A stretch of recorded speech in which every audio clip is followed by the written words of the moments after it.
So I'm curious about like with the songwriting process and stuff, and when you write, you know, you guys release a lot of music, and I admire that. I think musicians need to release more music, and I think that people I get so agree. caught up in like, oh, perfecting the song, and not necessarily like it's just like that they need it to be perfect, and then they try to promote Yeah. it so much, and then they just release 5 songs a year. You know, it's like I love the Yep. mentality of like, you know, releasing as much as you can because you never know what's going to resonate, and I don't think one song takes away from the other. You know what I mean? Like I Me think that if you neither. write a good song, it's still good today and it's still good a year from now. And if you write another good song a year from now, well, now you just have 2 good songs. You know what I mean? Like, Right. and Well, can I say 100, this? yeah, I think that that mentality comes from the industry. That mentality comes from though of releasing um, less.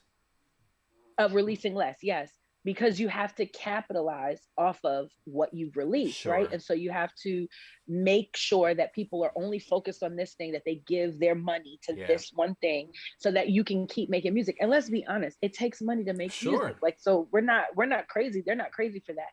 But I think that for the kingdom, right? We know that songs help shift the church. Songs help shift any culture. That's just the reality, right? But for the church and for the kingdom, we need to sing to one another. We're encouraged to sing songs, hymns, and spiritual songs to one another, to encourage one another, to lift, to help shift and shape. And God is using songs now across the whole world to unify the body of Christ. It's a unifier, right? If we're all singing the same songs, then we're all kind of in the same space. The Lord is speaking to us, and we're kind of like, and not that we need to just be one way, but I think it unifies us. And Speaking of, so our mentality, sorry, continue. I was going to say, our mentality at MAV is not to try to milk people for money, Mm, and try to make it a money thing. We really love making music. We want to release the music that we feel like is for right now, for mm-hmm. this moment, Mm-hmm. and not try to make it a thing of like, oh, we got to be, business savvy. And I think that that's upsetting some people in the business world, but that's okay because we're not doing it for that. We're Sure. actually here to do like the work of God Yeah. through songs. Yeah.